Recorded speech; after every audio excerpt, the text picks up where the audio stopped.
사망 권세 이기시고 우리 주님 부활하셨습니다. 세상에 빛을 주시기 위하여 이 땅에 우리 주님 오셨습니다. 부활하신 주님을 찬양합시다. 우리 다 같이 일어나서 찬양 부르겠습니다. 영광 영광 할렐루야.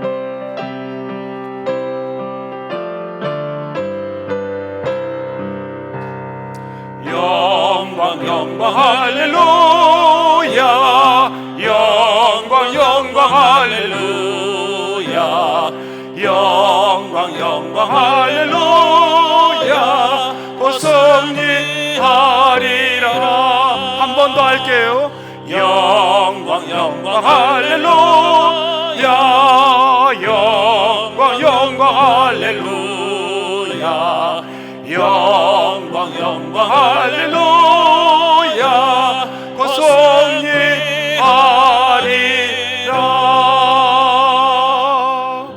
하나님, 주님 부활하셨습니다. 주님, 저 우크라이나 땅에 평화로 함께하여 주십시오. 저 튀르키예의 회복을 함께하여 주옵소서. 저 북녘 땅에 자유를 함께하여 주옵소서. 아버지, 군에 가 있는 자녀, 타 지역에 가 있는 자녀, 먼 나라에서 예배하는 분들, 병상에 신음하고 있으며 예배하는 우리의 지체들, 그곳에 부활의 주님 함께하여 주옵소서. 오늘 하나님 앞에 봉헌으로 찬양으로 영광 돌린 귀한 아버지 자매의 그 찬양과 그 자매 위에도 함께하여 주옵소서. 장로님의 은혜로운 그 간절한 기도와 찬양대원들의 뜨거운 헌신이 있는 찬양을 주님 받아 주옵소서. 이 시간 이곳에 예배하는 분들 속에 부활의 주님 찾아와 주셔서 그 마음을 위로하여 주시고 축복하여 주시고, 예배의 말씀을 듣는 동안 뜨거운 말씀이 우리를 회복과 희망과 위로가 함께하여 주옵소서. 감사하옵고 예수님의 이름으로 기도하옵나이다. 아멘. 우리 옆 사람에게 인사하겠습니다. 예수님 부활했습니다. 해피 이스터. 네, 예수님 부활하셨습니다. 예수님 부활했습니다. 예수님 부활하셨습니다.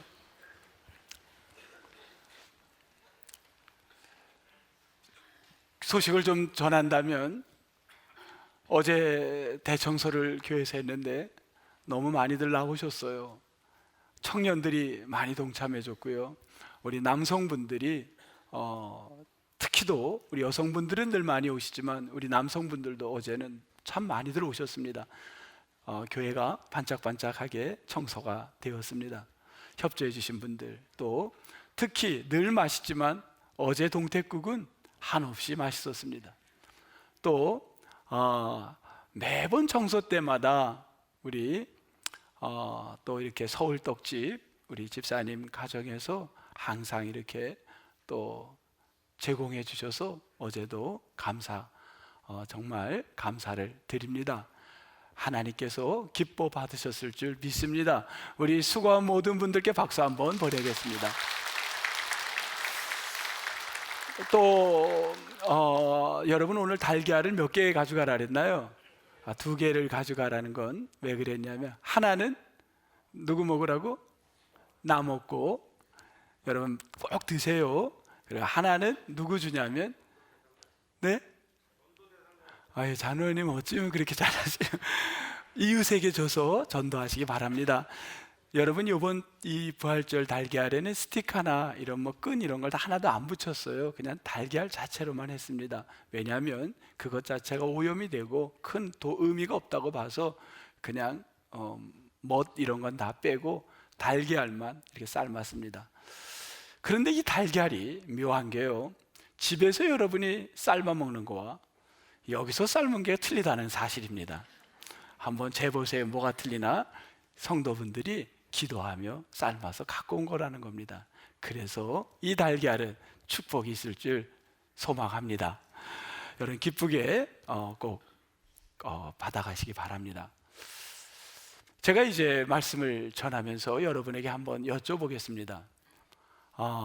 너무 깊이 생각하지 마시고요, 가볍게 생각하세요. 혼자 사는 할머니하고 설교 못하는 목사님하고 공통점이 있어요. 혼자 사는 할머니하고 설교 못하는 목사님의 공통점. 너무 어렵게도 생각하지 말고 쉽게 생각하세요. 뭐가 공통점일까요? 네? 영감이 없는 겁니다. 여러분, 오늘 부활의 영감이 우리에게 충만히 임하기를 바랍니다. 오늘 감사해요. 왜냐하면 제가 사실은 제 나름대로 유머를 좀 해보려고 얼마나 연구했는지 몰라요. 연구하고 연구해서 찾은 게 이거였습니다. 오늘 부활절에 좀 웃고 시작하려고 했는데 여러분이 억지로 웃어줘서 감사를 드립니다. 오늘 그런데 본문에는 영감이 없는 한 분이 등장합니다. 그는 마음이 너무 상처가 컸습니다. 내가 모든 걸 버리고 정말 당신에게 희망을 걸고 나는 일생 젊은 나이 당신을 따랐습니다. 근데 내게 돌아온 건 너무 허무뿐입니다. 아무것도 남은 게 없습니다. 그는 그렇게 신앙의 열심을 가졌는데 배신감, 심지어는 배신감마저 느끼며 사람이 실망하면, 인생에 낙심을 하면 어디를 찾냐면, 제가 이민 목회를 할 때 보니까 교민분들 중에 잘 나갈 때는 부모님 생각을 안 하더라고요. 근데 힘들고 어려우니까 엄마 생각을 하고 아빠 생각들을 합디다. 너무 힘드니까 고국 생각을 하고 고향 생각을 합니다. 오늘 여기 나오는 피터와 다른 제자들, 고향을 생각합니다. 아무것도 할 수 없게 되니까, 낙심을 하니까 고향에 가자. 그리고 고향으로 갑니다. 대신방을 해보니까 그렇게 하나님 앞에 기도하며 내 병이 낫다고 감사했는데 신방을 하면서 느끼는 것들은, 어떤 분은 다시 재발이 되어 있는 겁니다.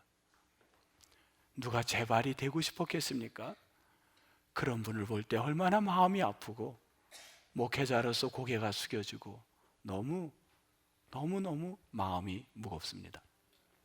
그런가 하면 젊은이가 요즘 직장에 취직하는 길이 쉬운 길이 아닙니다.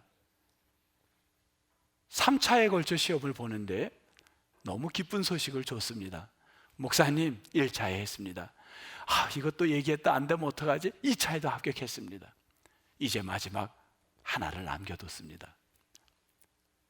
너무 설레고 떨리는 마음으로 3차까지 임하고 결과를 기다렸는데 그만 3차에 마지막 심층 면접을 하고 떨어졌다는 소리를 들은 겁니다.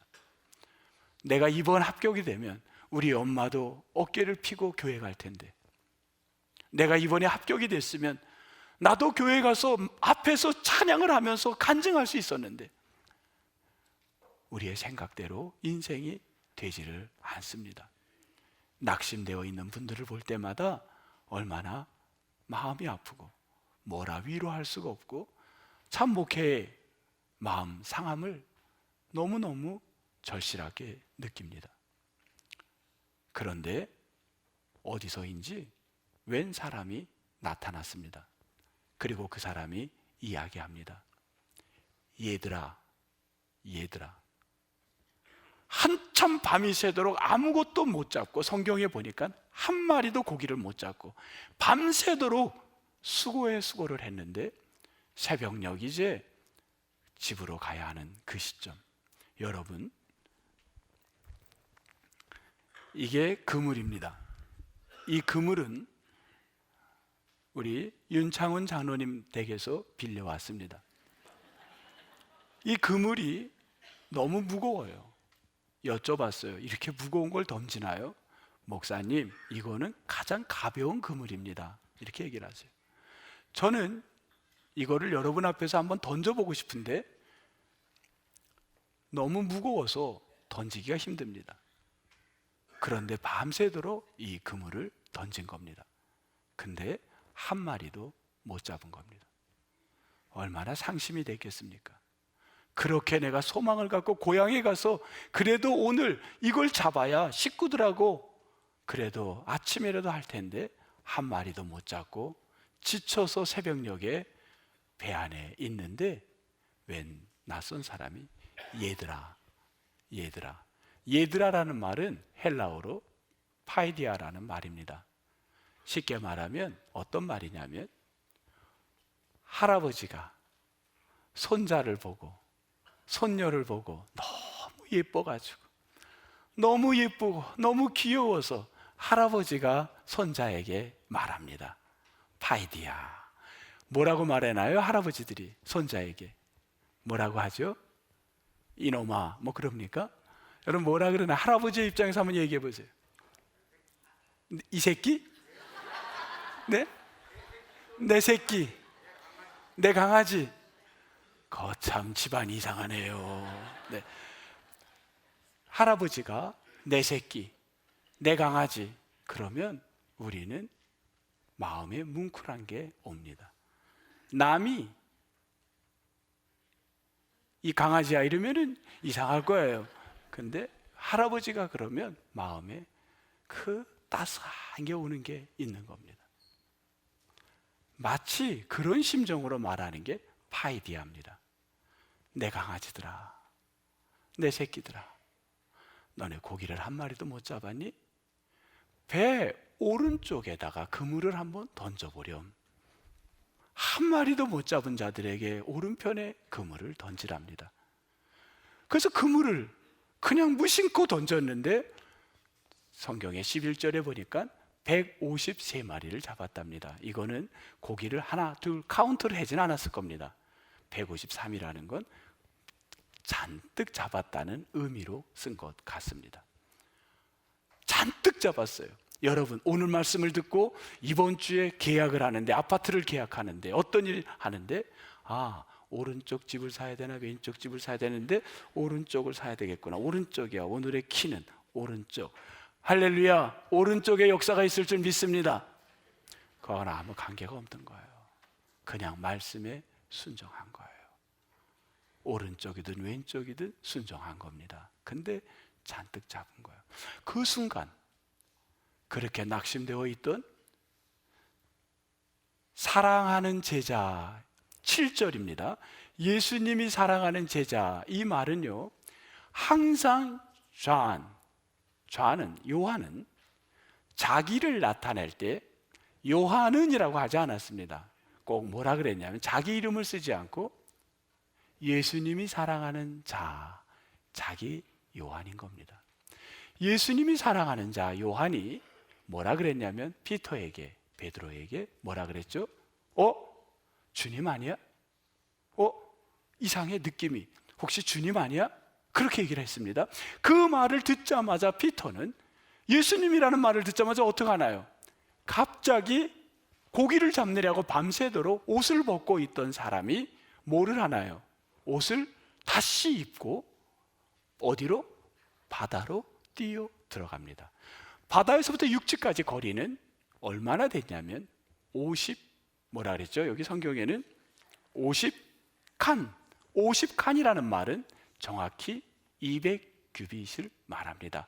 메타로는 90m에서 100m가 되는 거리입니다. 이 한 규빗이 45cm인데 약 100m가 되는 데를 피터는 옷을 챙겨 입고 수영을 해서 달려가는 겁니다. 이 깊이가 100m면 아마도 상당히 수심이 깊었을 겁니다. 옷을 왜 입었을까? 수영을 하려면 옷을 벗어야 되는데 왜 입었을까? 아마 그거는 피터가 갖고 있던 예수님에 대한 마지막 자신이 너무 부끄러웠든지 어떤지는 몰라도 경외심을 표하는 마음으로 무리지만 옷을 입고 달려간 겁니다. 옷을 입고 달려갔더니 뒤에 배를 타고 작은 배로 물고기를 날라 쫓아오던 제자들이 있습니다. 그들 모두는 육지에 도착했습니다. 육지에 갔더니만 그 사람, 그분 예수님이시죠? 그분이 너네들 어떻게 그럴 수 있니? 그렇게 얘기하지 않았습니다. 그분은 아무 얘기가 성경에 안 나옵니다. 단지 그곳에 갔더니만 세 가지가 있었습니다. 이제 그 세 가지를 여러분과 함께 보도록 하겠습니다. 자리를 이동합니다. 그 세 가지는 이것이었습니다. 뭐가 있었냐면 육지에 거기에 갔더니만 생선이 있었고 떡이 있었고 숯불이 있었습니다. 이것을 보던 피터는 세 가지 이것을 보는 순간 아무 대화가 없는데 그에게는 머릿속에 강하게 스치는 심볼로 이걸 의미를 발견했습니다. 첫째, 생선은 그가 예수님을 몰랐을 때 어느 날 오늘처럼 고기를 잡고 있었는데 낯선 사람이 나에게 오더니만 한 마리도 고기를 못 잡은 나에게 뭐라 그랬냐면 그물을 깊은 데에 가서 던지라고 했습니다. 깊은 데에 가서 그물을 던지는 건 이미 안 되는 일인 걸 알고 있었지만 그의 시키는 대로 그물을 형식적으로 던졌는데 거기 그물이 찢어질 정도로 고기를 많이 잡았습니다. 근데 신기한 건요, 성경에 보면 그물을 찢어질 정도로 많이 잡았는데 갑자기 피터가 무릎을 꿇으면서 내가 죄인입니다 라고 합니다. 내가 고기를 잡았는데 왜 죄인입니까? 거기에는 이유가 있었습니다. 사실은 예수님은 그물들을 던지라고 했습니다. 여러 개의 그물을 동시에 던지라고 했습니다. 그런데 피터는 해봐야 안 될 일로 생각하고 형식적 하나만 던졌습니다. 근데 고기를 너무 많이 잡으니까 자기가 그의 말을 순종하지 못한 게 부끄러워 무릎을 꿇고 내가 죄인이라고 고백한 겁니다. 그때 처음 예수를 만났을 때 이 생선을 보면서 그는 내가 처음 예수를 믿었을 때가 생각이 났던 겁니다. 오늘 이 자리에 계신 여러분, 어떤 사람은 내가 어려서 모태에서 예수님을 만났던 분들도 있지만 장성에서 주님을 만난 분들이 오늘 예배를 드리는 이 시간 그때 일이 기억되기를 바랍니다. 두 번째는 떡입니다. 바로 며칠 전이었습니다. 이 떡은 예수님이 십자가에 지시기 직전 최후의 만찬을 하면서 제자들에게 떡을 나누어 주면서 이것을 먹으라. 이것을 먹을 때마다 나를 기념하라고 했습니다. 그런데 예수님이 뭐라고 했냐면 이 떡을 먹는 자 중에 나를 팔 자가 있다. 주님, 절대 그렇지 않습니다. 피터는 얘기했어요.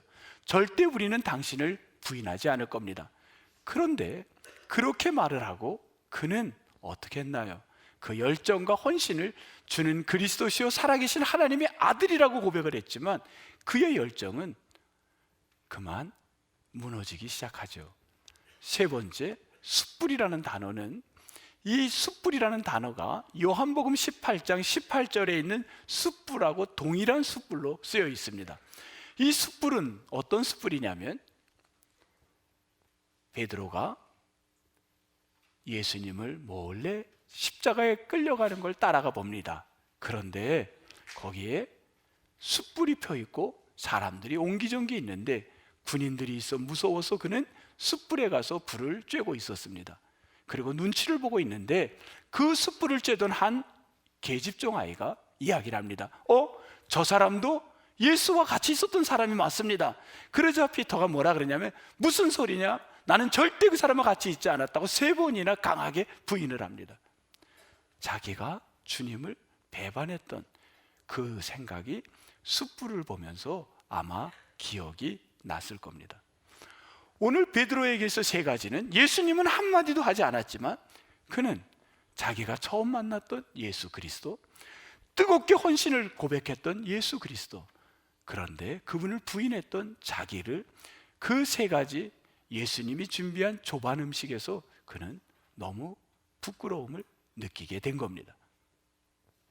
여러분, 우리는 지금 아무리 떡을 봐도, 아무리 숯불을 봐도, 아무리 물고기를 봐도 내가 처음 믿었던 예수님, 그리고 내가 헌신을 고백했던 예수님, 배신했던 예수님을 기억을 못하고 산다는 겁니다. 그것이 더 가슴 아픈 일입니다. 오늘 여러분이 예배하고 말씀을 들을 때 오늘 피터처럼 내 안에 부끄러움과 무릎 꿇음과 다시금 주님을 생각하는 마음이 찾아오게 되기를 주의 이름으로 축복합니다. 주님은 오늘 필요한 양식을 그들에게 먹여주고 그 다음 어떤 일을 합니까? 주님은 그 피터에게 이렇게 물었습니다. 시몬아, 아무 얘기를 안 하더니만 이 먹을 것만 이렇게 차려놓으신 예수님이 시몬아, 너 나 사랑하니? 그렇게 물었습니다. 피터는 이렇게 얘기했습니다. 주님 아시잖아요. 두 번째 또 물었어요. 너 나 사랑하니? 주님 아시잖아요. 세 번째 또 물었어요. 너 나 그러면 진짜 사랑하니? 주님, 제가 그렇게밖에 못하는 거 아시잖아요. 여기에서 사실은 동일한 사랑을 물은 게 아니라 첫 번째, 두 번째 이렇게 물었던 겁니다. 너 나를 늘 옛날처럼 내가 신이라고 신처럼 나를 하나님으로 아가페오로 사랑하니? 그때 피터는 주님 아시잖아요. 내가 그렇게 사랑하지 못하는 걸 아시잖아요. 두 번 반복했더니만 세 번째 예수님이 뭐라고 물었냐면 너 그러면 인간적인 사랑, 필레오적인 인간적으로 날 사랑할 수 있니? 하고 세 번째 또 물은 겁니다. 그제서야 피터는 주님 아시잖아요. 나는 이제는 큰 소리 이제는 안 할게요. 나는 내 사랑은 인간적인 사랑밖에 못합니다. 그거를 고백하고 있는 겁니다.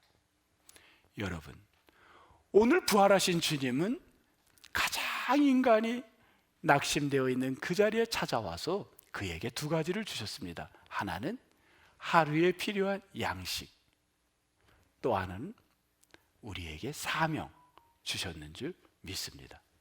저는 이 말씀을 준비하면서 복음송과 찬양이 떠올랐어요.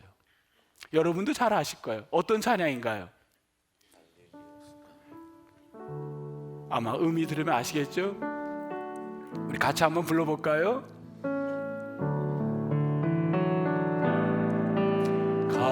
갈릴리 호숫가에서 주님은 시몬에게 물으셨네. 사랑하는 시몬아, 넌 날 사랑하느냐? 오 주님, 당신만이 아십니다. 저는 이 노래를 준비하면서 이걸 한번 여러분과 같이 한 사람 한 사람 해보고 싶었습니다. 그래서 여러분 가운데 몇 분에게 제가 물어볼게요.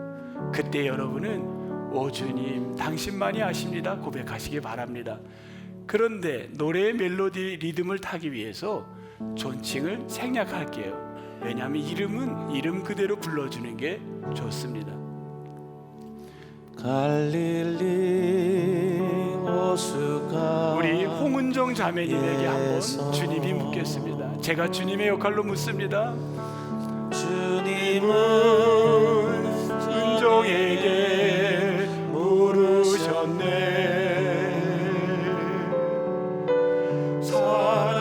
사랑하는 은정아, 넌 날 사랑하느냐?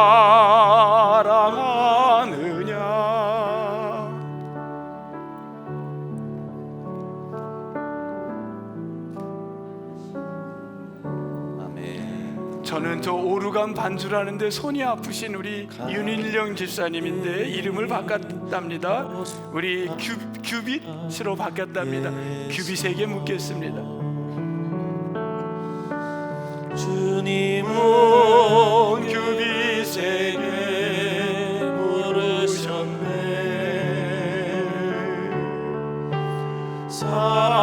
사랑하는 규빗아, 넌 날 사랑하느냐?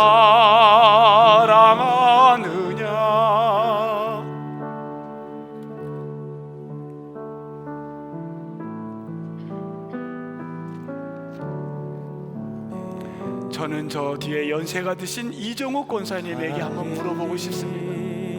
남편이 아프고 몸이 아프지만 주님을 사랑하나요? 주님은 정옥에게 물으셨네. 사랑하는 정옥아, 넌 날 사랑하느냐?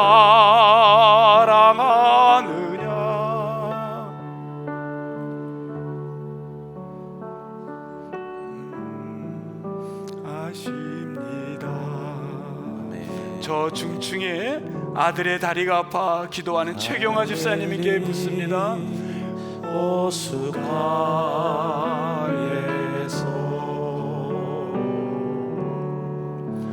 주님은 경화에게 물으셨네.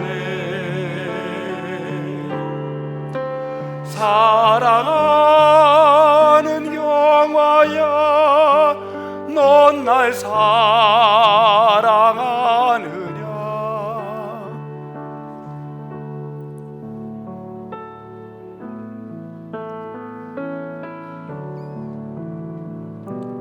저는 저 뒤에 우리 이동훈 집사님, 하나님이 목소리를, 그렇게 좋았던 목소리를 가져갔지만 주님을 열심히 믿고 있는 우리 이동훈 집사님에게 묻겠습니다.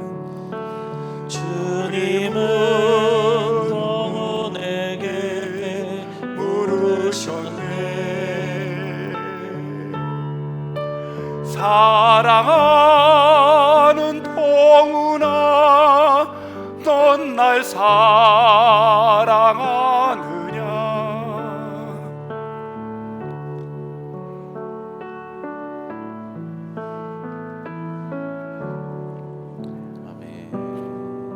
저 한 분 더 하겠어요. 누구냐면 우리 김수정 자매님, 남주 조카의 백혈병을 위해 새벽마다 기도하고 있습니다. 우리 수정 자매님, 주님은 수정에게 물으셨네.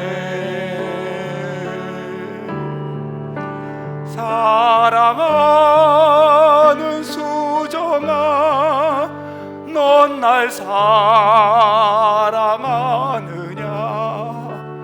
오니 당신만이 아십니다. 성도 여러분, 저는 오늘 밤새도록 여러분 한 분 한 분에게 확인을 하고 싶었습니다. 이제 여러분 모두에게 확인을 돌리겠습니다. 성도 여러분, 주님이 여러분에게 묻습니다. 넌 날 사랑하니? 여러분 주님을 사랑합니까? 아니, 네라고 하면 안 돼요. 오 주님, 이렇게 해야지요. 다시 할게요. 여러분 너무 힘들잖아요. 오늘 저는 혼자 되시고 아프고 자식 때문에 너무 힘든 분들, 이분들 눈에 들어오는 분들에게 여쭤본 겁니다. 너 날 사랑하니? 여러분 주님 사랑하십니까? 오 주님, 당신만이 당신만이 아십니다. 아멘. 1928년 시골교회 목사님의 아들이 있었습니다. 너무너무 어렵게 살아서 학교를 갈 수가 없었습니다. 아빠는 교회 가서 헌신을 하지만 자식은 어려워서 대학을 못 들어가고 너무너무 아쉬움이 있지만 집에서 이야기합니다. 얘야, 너가 가서 직장을 가져야 되겠다. 뉴욕의 보험회사를 들어갑니다. 세일즈를 하는데 살 길이 막막해요. 근데 라디오에서 가수를 뽑는 겁니다. 여러분 오해가 없길 바랍니다. 지금 가수의 개념이 아니라 그때는 가수가 조금 믿는 자들이 좀 멀리했던 그런 차원에서 제가 얘기하는 겁니다. 가수 좋습니다. 저 그걸 말하는 거 아닙니다. 근데 합격을 딱 했는데 이걸 얘기할 수가 없는 거예요. 내가 가수로 간다면 얼마나 마음이 상하실까. 근데 고민했지만 살 길이 없어서 보험회사로는 살 길이 안 되는 거예요. 가수로 갔는데 너무 스타가 된 거예요. 너무 잘 되는 거예요. 길거리에서 사람들이 알아보고 명예가 올라가고 돈을 벌고 정치인들이 그하고 같이 사귀려고 하고 그가 얘기하면 안 들어주는 게 없는 거야. 너무 그는 남자가 지을 수 있는 모든 죄를 다 짓고, 그리고 신앙은 거의 멀어지고 있습니다. 교회는 나가지를 않습니다. 아무리 목사님의 아들이라도 직업에 따라 신앙 갖기는 힘듭니다. 어느 날 집에를 갔더니 어머니는, 사모님은 이 아들을 놓고 기도를 했는데, 자식도 크면, 머리가 크면 부모가 말하기가 힘들어요. 자식이 왔지만 가수를 그만두란 말이 차마 나오지가 않는 겁니다. 밥을 정성껏 지어주며 아들에게 줬더니 아들이, 그 아들의 이름이 한참 오늘 오주님 찬양하다 보니까 잊어버렸어요. 이름을 제가 불러드릴게요. 누구냐면 조지 비벌리 쉐아라는 사람인데, 제가 앞으로 쉐아라고 부를게요. 이 쉐아가 밥을 맛있게 해서 먹으라고 그러면서 이 엄마가, 사모님이죠, 어렵게 말을 꺼냈어요. 자식이지만 어렵잖아요. 꼭 성경책은 갖고 있으면 좋겠다. 성경을 꼭 바라는 말이 나오질 않는 거야. 그 사모님이 성경은 꼭 갖고 있어. 씩 아들이 웃으면서, 엄마 걱정하지 말아요. 내가 성경 볼게. 나 목사 아들이잖아. 그리고 아들이 엄마를 염려를 덜 하고 왔어요. 와서 그냥 살다 보니까 또 잊어버리는데 순간 생각나서 찾아보니까 성경은 그래도 있는 거야. 꺼내고, 그래, 엄마에게 효도하는 길이 성경 한번 보는 거지. 그리고 성경을 이렇게 읽는데 마음이 너무 좋은 거예요.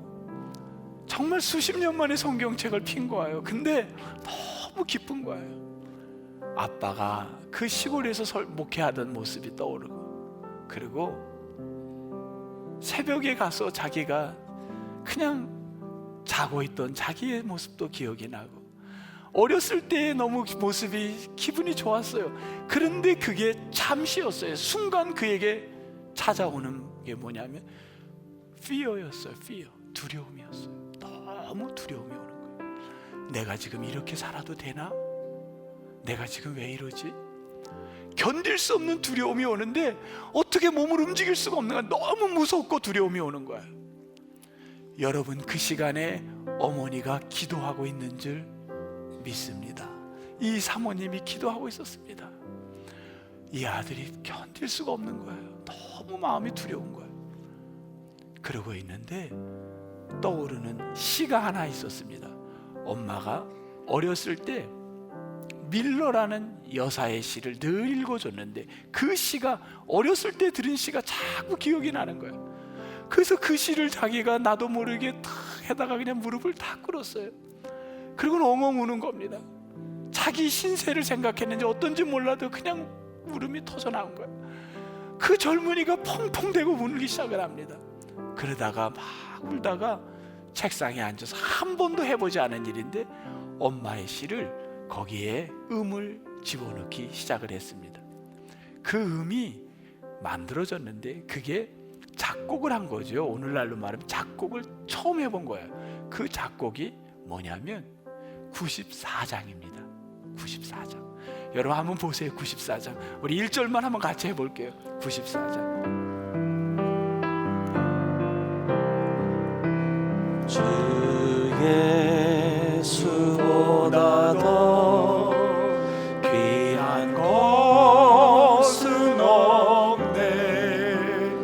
이 세상 부귀와 바꿀 수 없네. 영죽을 내 대신 또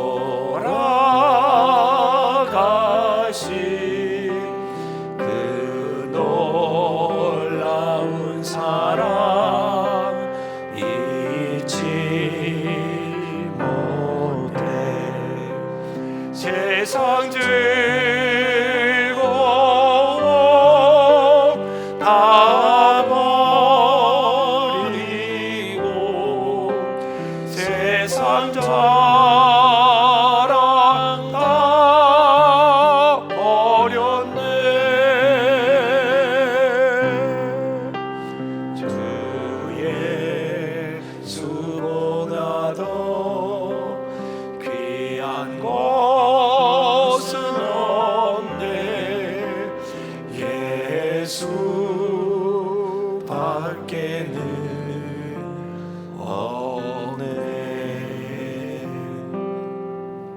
그는 그 찬양을 만들고는 그 일을 그만두고 복음 전도자로 나섭니다.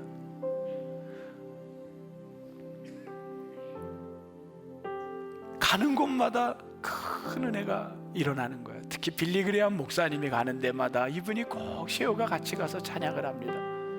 우리나라에도 50주년, 빌리그레암 집회 50주년이 돼서 6월 3일 집회가 서울에서 있는데, 이분이 1983년 네덜란드 암스테르담에서 빌리그레암이 강하게 말씀을 선포했습니다.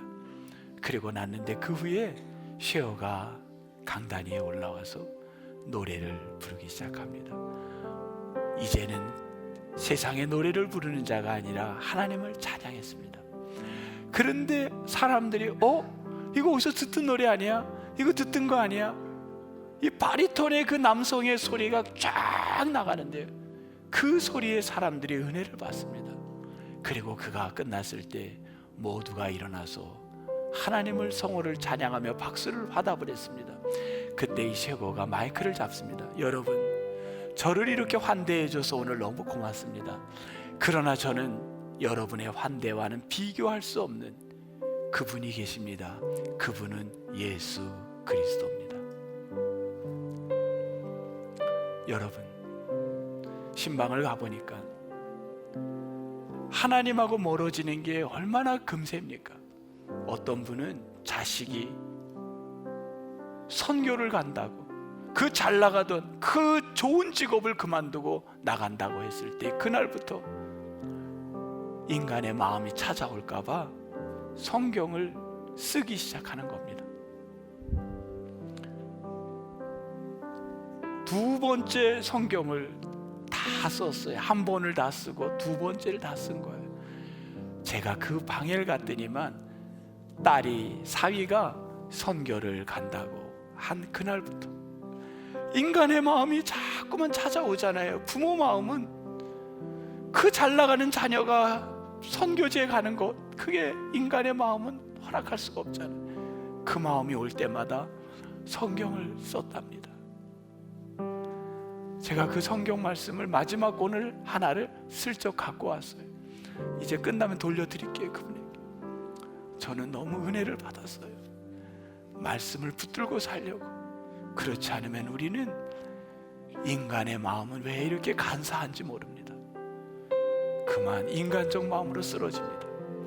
부활하신 예수님, 우리가 설령 주님을 배반하고 주님을 모른다고 해도 우리에게 찾아와서 이 강아지들아, 이놈들아, 그리고는 오늘 필요한 양식, 오늘 필요한 건강, 오늘 필요한 우리에게 모든 것들을 주시고 새로운 사명을 주실 줄 믿습니다. 이 사명을 꼭 갖고 부활의 주님 갖고 여러분 한 주 동안 울지 마시고 쓰러지지 마시고 낙심하지 마시고 새롭게 용기 갖고 달려가는 온 성도분들이 되시기를 주의 이름으로 축복합니다. 축복합니다. 하나님, 부활절날 내 자신의 초라함, 나약함, 부끄러움을 고백합니다. 주여 용서하여 주옵소서. 주님 주시는 사명을 다시 한번 갖게 하시고 주님 주신 오늘 필요한 양식, 오늘 주시는 건강, 오늘 주시는 능력을 갖고 힘있게 살아가게 하옵소서. 감사하옵고 예수님 이름으로 기도합니다. 아멘.